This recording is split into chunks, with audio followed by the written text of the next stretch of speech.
之後咧，佢一個好似嗰啲裝咖啡粉嘅嘢，好似 espresso 咁樣啊。不過裝落去之後咧，下邊先裝水，之後俾咖啡粉，你個大約3個蓋，跟住你開火，跟住咧啲水滾咗之後咧，就好似呢個叫啲水滾之後咧，就會經過呢個咖啡粉嘅上去上面，就會落翻下面。所以咁就為之唔食。咁但係你煲時間都要成起碼睇下你個火慢就差唔多。我建議就好慢，一定係要係加多少少。唔係呢個問題，係出嚟咖啡唔靚。慢火唔靚㗎。唔係猛火，太猛火唔靚，係中火多少燒到啦。所以咖啡係咪一種耐性嘅？唔係啊，即係。都要慢慢夾。我而家咪先講，即係我係磨練你嘅耐性嘅。因為就一滴滴咁樣滴啦，因為唔可以慢火煲都要。其實我覺得咖啡咧係一個好講求性嘅嘢，佢係你會因為喺煮咖啡入邊咧體驗到咧，你做所有嘢咧其實要 slow down，因為你 slow down咧，你就會體驗到好多有性嘅嘢。比如從一個豆嘅去講咖啡啦，你要做緊水溫啦，豆質啦，結構有性。咁如果你呢一個都做得好好嘅咧，咁你嗰啲咖啡就得。所以我哋其實我哋中意一樣嘢，我哋要點樣晒，我哋就會做到嗰樣嘢好。所以佢係一種，你會越嚟越清楚自己係一個咩人。即係你今日煮每樣咖啡，其實你會知道一樣嘢，你咁樣煮，因為你淨係話自己識得兩種，因為你冇識。所以我覺得其實煮咖啡係認識自己嘅一個方式。即係你覺得？煮咖啡就好似做一個 experiment。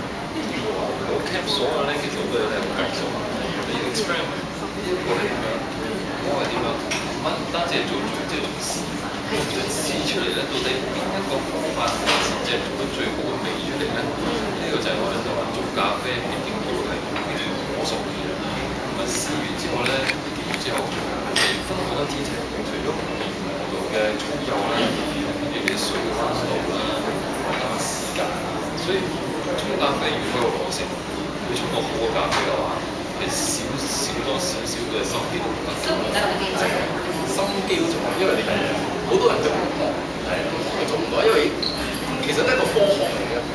所以如果你睇嗰啲書啊，所有嘅科學，係跟住就咁多嘅發展。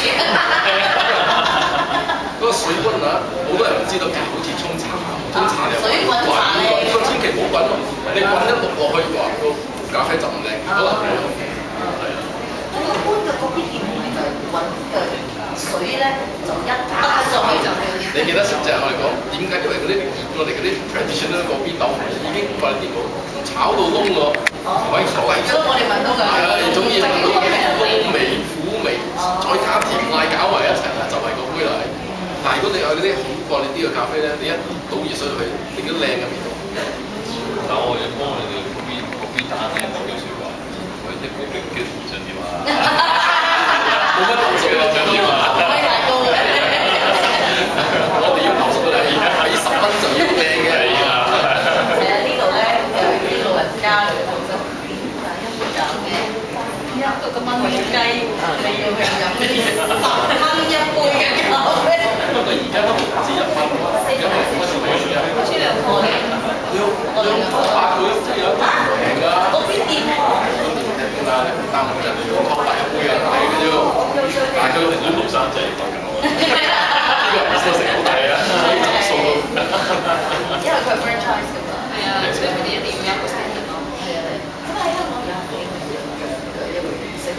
香港咖啡店咧，又係一開到咧，4圍都係開咗個，就算中唔中意咖啡都好啦，都當咗一個 business。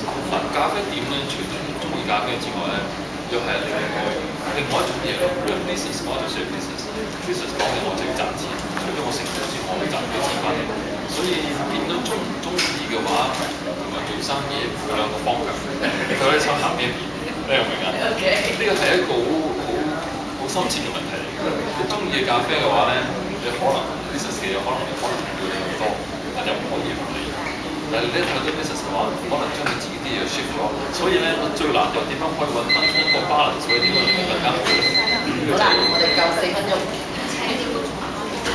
好，我哋請請現場觀眾嚟試下，有冇人想試啊？舉手。邊個想飲咖啡啊？邊個想？